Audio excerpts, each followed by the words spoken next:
창세기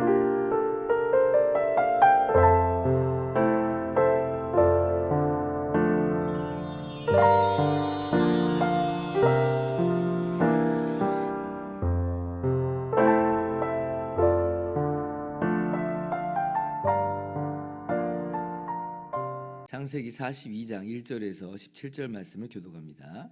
그때에 야곱이 애굽에 곡식이 있음을 보고 아들들에게 이르되 너희는 어찌하여 서로 바라보고만 있느냐. 야곱이 또 이르되 내가 들은즉 저 애굽에 곡식이 있다 하니 너희는 그리로 가서 거기서 우리를 위하여 사오라. 그러면 우리가 살고 죽지 아니하리라 하매 요셉의 형 10사람이 애굽에서 곡식을 사려고 내려갔으나 야곱이 베냐민은 그의 형들과 함께 보내지 아니하였으니 이는 그의 생각에 재난이 그에게 미칠까 두려워함이었더라. 이스라엘의 아들들이 양식 사러 간 자 중에 있으니 가나안 땅에 기근이 있음이라. 이스라엘 총리로서 그 땅 모든 백성에게 곡식을 팔더니 요셉의 형들이 와서 그 앞에서 땅에 엎드려 절하매 요셉이 보고 형들인 줄을 아나 모르는 체하고 엄한 소리로 그에게 말하여 이르되 너희가 어디서 왔느냐. 그들이 이르되 곡물을 사려고 가나안에서 왔나이다. 요셉은 그의 형들을 알아보았으나 그들은 요셉을 알아보지 못하더라. 요셉이 그들에게 대하여 꾼 꿈을 생각하고 그들에게 이르되 너희는 정탐꾼들이라. 이 나라의 틈을 엿보려고 왔느니라. 그들이 그에게 이르되 내 주여 아니니이다. 당신의 종들은 곡물을 사러 왔나이다. 우리는 다 한 사람의 아들들로서 확실한 자들이니 당신의 종들은 정탐꾼이 아니니이다. 요셉이 그들에게 이르되 아니라 너희가 이 나라의 틈을 엿보러 왔느니라. 그들이 이르되 당신의 종 우리들은 12 형제로서 가나안 땅 한 사람의 아들들이라. 막내 아들은 오늘 아버지와 함께 있고 또 하나는 없어졌나이다. 요셉이 그들에게 이르되 내가 너희에게 이르기를 너희는 정탐꾼들이라 한 말이 이것이니라. 너희는 이같이 하여 너희 진실함을 증명할 것이라. 바로의 생명으로 맹세하노니 너희 막내 아우가 여기 오지 아니하면 너희가 여기서 나가지 못하리라.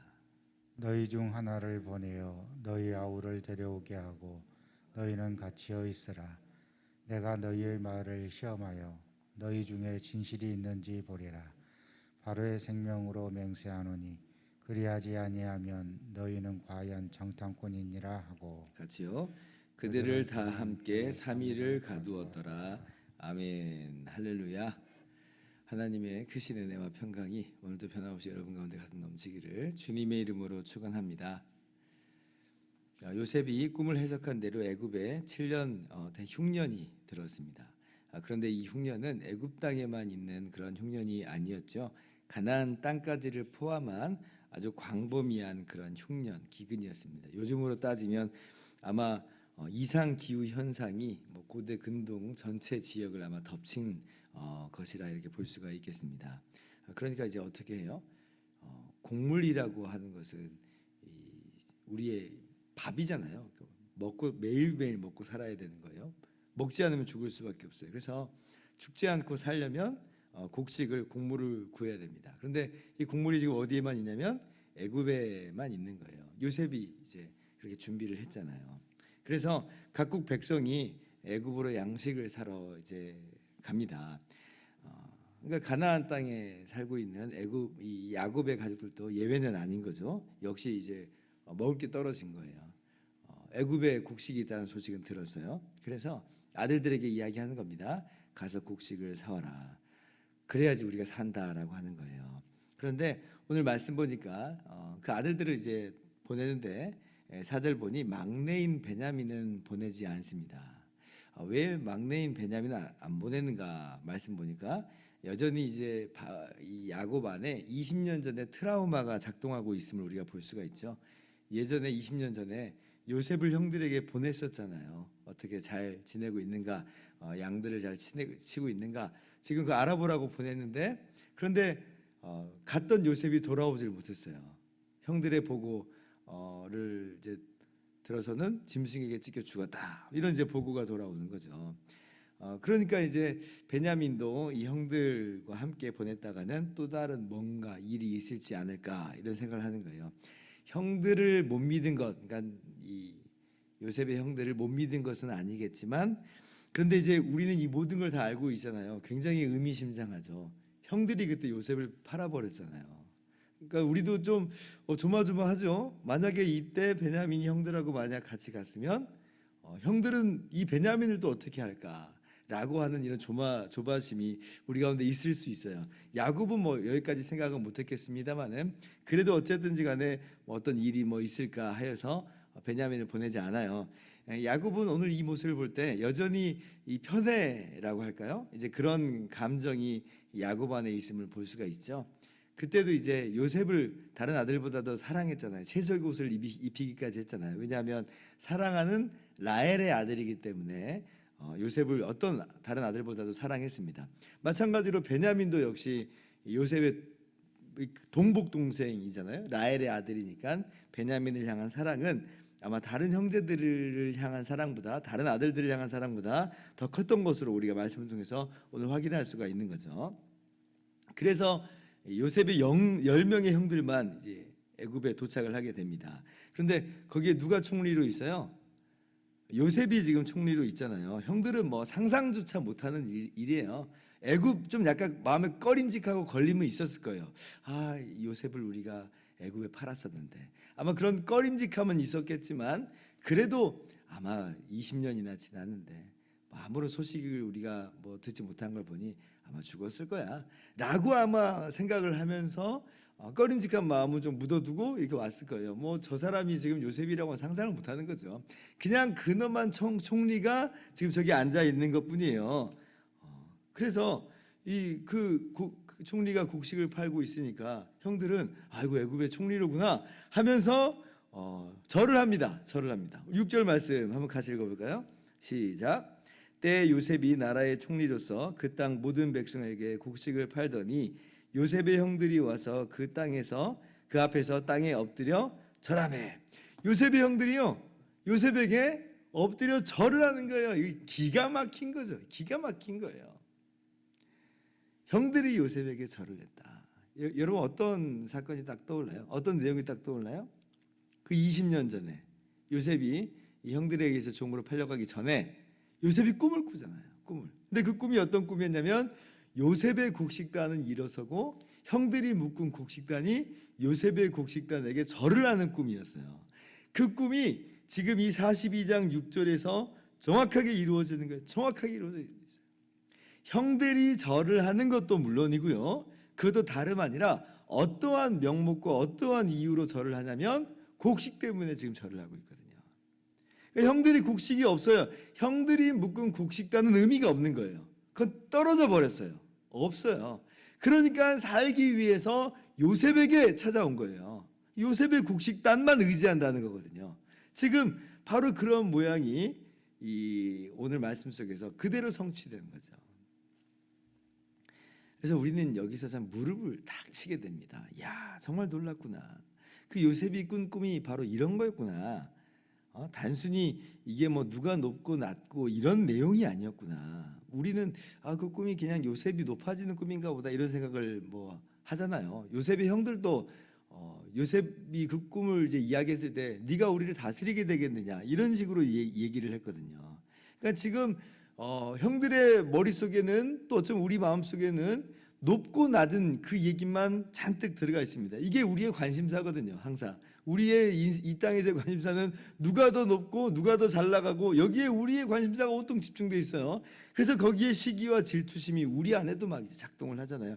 형들도 그래가지고 그 시기와 질투가 아주 불일듯하게 일어나서 그래서 요셉을 죽이려고 했고 그래서 요셉을 애굽에 팔아넘긴 거잖아요. 근데 사실 이 내용은 더 깊게 들어가면 누가 높고 누가 낮고 이런 내용이 아니었던 거예요.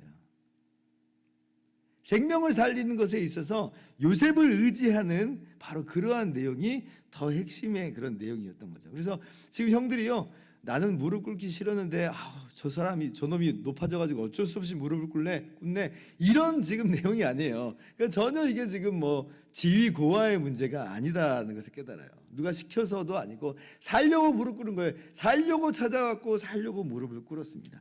이런 뜻인 줄 알았으면 애시당초 형들이 시기하고 질투할 게 하나도 없었던 건데, 근데 이제 몰랐으니까, 전혀 모르니까 그냥 꿈을 제멋대로 해석을 해가지고 시기하고 질투하는 것으로, 그래서 요셉을 팔아 넘기는 것으로 나온 것입니다. 아무튼 형들은 그렇게 요셉을 팔아 넘겼어요. 그러나 하나님께서 오늘 이루시는 놀라운 일을 보세요. 그 모든 악한 일을 통해서 하나님의 선한 일을 이루어 내버리시잖아요. 기가 막힌 하나님의 역사요, 섭리입니다.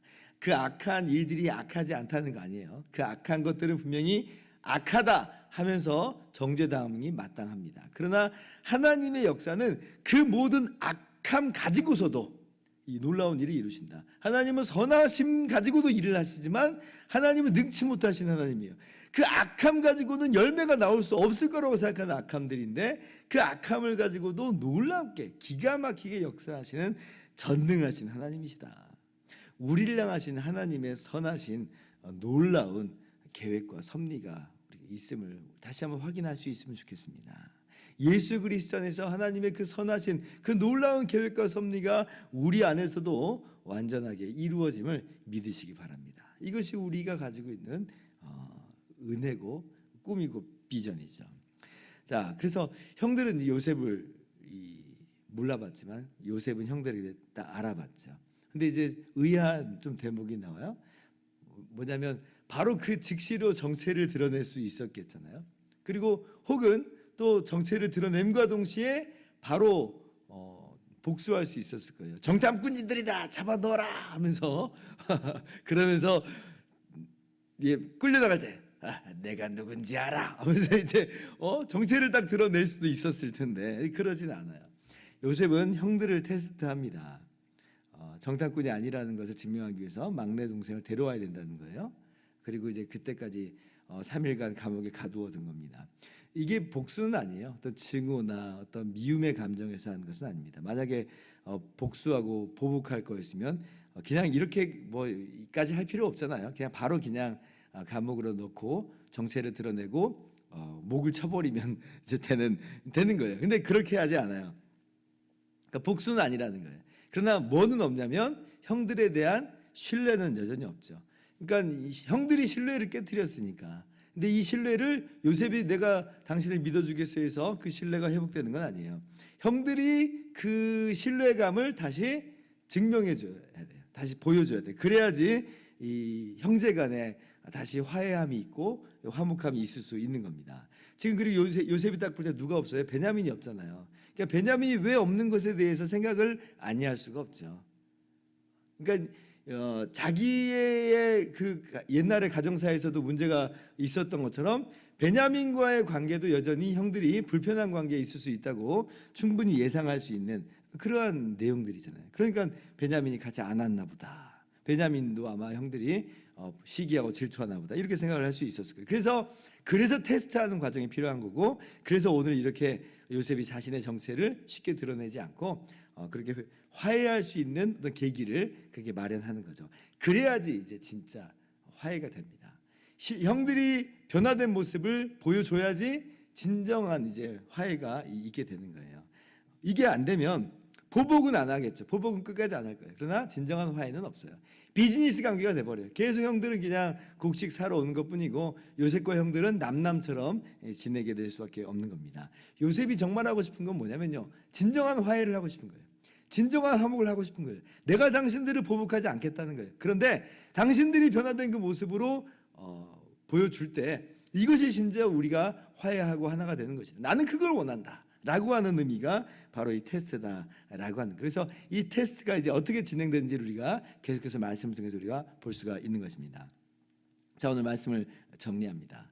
오늘 말씀 속에서 다시 한번 우리가 우리 안에 있는 어떤 시기심과 질투심 다시 한번 돌아봤으면 좋겠어요. 20년 전의 사건이지만 그러나 이 형들 마음 가운데 작동했었던 그 시기와 질투가 어쩌면 우리의 삶과 우리의 마음 가운데서도 여전히 자리 잡고 있는 건 아닌가. 다른 사람이 높고 다른 사람이 잘 나가는 것에 대한 거기에 대한 부러움과 시샘이 우리 가운데 항상 자리 잡고 있는 거 아닌가. 오늘 내려놨으면 좋겠어요. 예수 그리스도 안에서 참된 만족을 우리가 우리 안에서 다시 한번 충만하게 누릴 수 있기를 바라고, 하나님의 놀라우신 계획과 하나님의 놀라우신 섭리 가운데 우리를 향한 하나님의 그 고유한 계획이 이루어지고 있음을 바라보는 시간들이 됐으면 좋겠습니다. 하나님께서 나를 향한 계획이 있어, 내가 다른 사람들을 비교할 필요가 없어 라고 하면서 우리를 향한, 우리 자신을 향한 하나님의 뜻을 바라볼 수 있기를 바랍니다. 그리고 행여나 다른 사람들을 미워하는 마음이나 또 보복하는 마음이나 그런 마음들은 다 내려놓고 화해의 사도가 되는, 화목의 사도가 되는 우리 모든 삶이 되기를 주님의 이름으로 축원합니다. 기도하겠습니다.